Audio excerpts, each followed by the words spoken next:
Hey, what's up, fish tank people?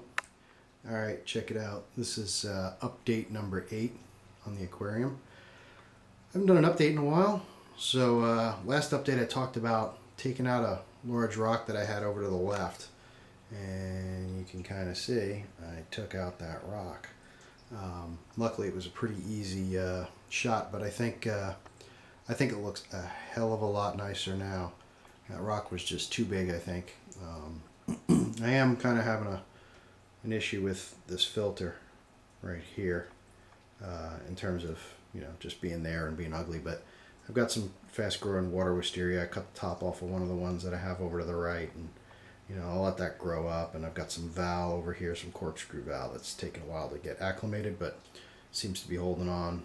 And got some of the micro swords in the front. We'll take a look at those and how those will fill in. But overall, I think the tank's looking a lot nicer. The Java fern is really growing. I got a lot of babies hanging on, and the Anubias is really growing as well. So let's take a closer look and see what we got. First, let me talk about my tank additions. So I've got a couple of really nice tank additions I'm really happy with.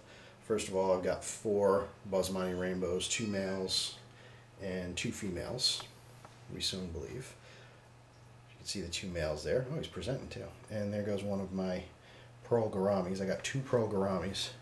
I have no idea what sex they are. They like to live behind this wood here, so it's hard to see them. But they do seem to be getting along and hanging out together, although they look like they're the same sex, so I'm not sure. There's my little Otto right there. He's hanging out, just chowing on some wood. I still have most of my Danios, and I'll tell you a little story about that. Sort of my big mistake, my first big mistake I ever made. I went to the store and I was so excited to get the pearl gouramis and the Basmati rainbows that I bought them all at the same time. And why was that a mistake? Well, when I put them in there, their bio load was so much that it just shot up the ammonia to 0.5, actually 0.5 parts per million, and it wasn't enough to do any permanent harm, thank God, to all the big fish, which are more expensive. But I did lose 4 of my zebra danios, and I did lose 1 of my autocats, so I was not happy about that. So I'm down to 3 autocats and 6, 7 zebra danios. Still have my guppy and my molly from my old tank. They are hanging out, doing just fine. They don't fit the bill. There's the pearl gourami again. There's one of them. She's coming out, or he, whichever. And hey, if you're looking at it and you can tell the gender by looking, by all means give me a clue, because I think they're both the same. I have a funny feeling they're both males. But anyway, the tank's doing really well. I've got my Anubias down here growing really well. The leaves are really getting large. Always new leaves coming out. The water wisteria is planted and growing up towards the light at a good rate. It was quite a bit lower when I first planted it. It was floating for a while, so it was crooked, so it's now straightened out since the last video quite a bit. Got the lace fern, just getting along really nicely. I haven't seen any new growth on that yet, but there's no growth dying away, so we know that that's pretty good. I got to trim the Java moss around that a little bit so it stands proud.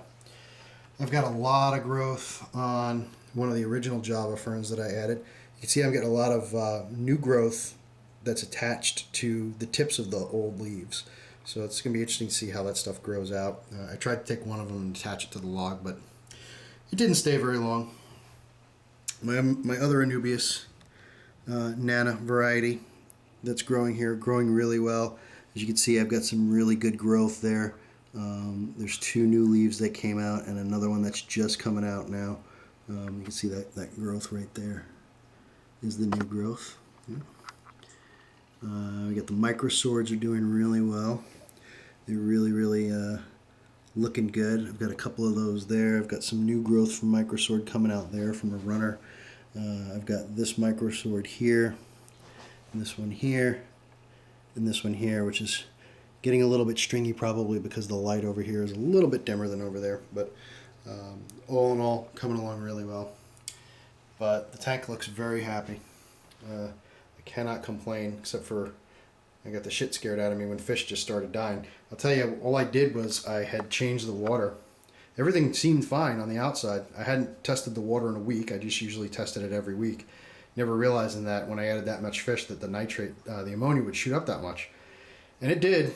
It did. Shout out to people on Fish Tank TV and especially Shane for helping me try to figure out what was going on. And you know, between him telling me what's up and me going back to my logs, I was able to figure out that it was, you know, of course my fault. It usually is when it comes to fish, our fault. But, you know, it is what it is. So lesson learned. Won't do that again.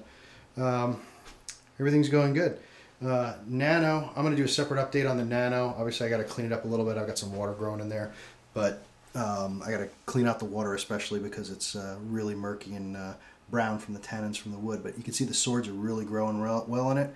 I'm getting good growth out of that. So I'll cover that in a separate one. But wanted to give an update on the Walstad 55 just to let everybody see how it's coming along. This string of ferns right here I got from my man Shane. That was one of the plants he sent me. The other one that he sent me back there, you can see that corkscrew valve. It's holding on for dear life. It's acclimating pretty well now. I was a little worried about it at first. And also the lace fern as well was something that Shane sent me. So those are doing really well. The rest of them I'm not too sure of, but we'll see how they grow out. I don't think some of them are coming back, but you know, oh well, it happens. Now, all right, and then I'll be doing an update on my little slice of nature here, my palu and my two vivariums. There's a lot of glare, so you're not gonna be able to see much, but I basically replanted quite a bit of this, just rescaped it so that they're a little bit more consistent across. And I'll get some good shots of that tonight when I don't have the glare because there's a window right behind me. But you know, what's up, guys? Added some duckweed to it. Thought that looked nice. So this is kind of like a blackwater biotope. And I'm doing some. You'll have to forgive me. I'm doing some replumbing of the waterfall feature, trying to get it to flow a little bit nicer. So I'm not trying to hide anything right yet. So there's that big ugly pipe there, but it's coming along really nice, very consistent. So very cool. All right, so that's it for the Walstad. I'll get back on the other tanks and get some updates there for those of you who are interested in the vivariums more than the aquariums. And thanks everybody. I'll talk to you later. Bye.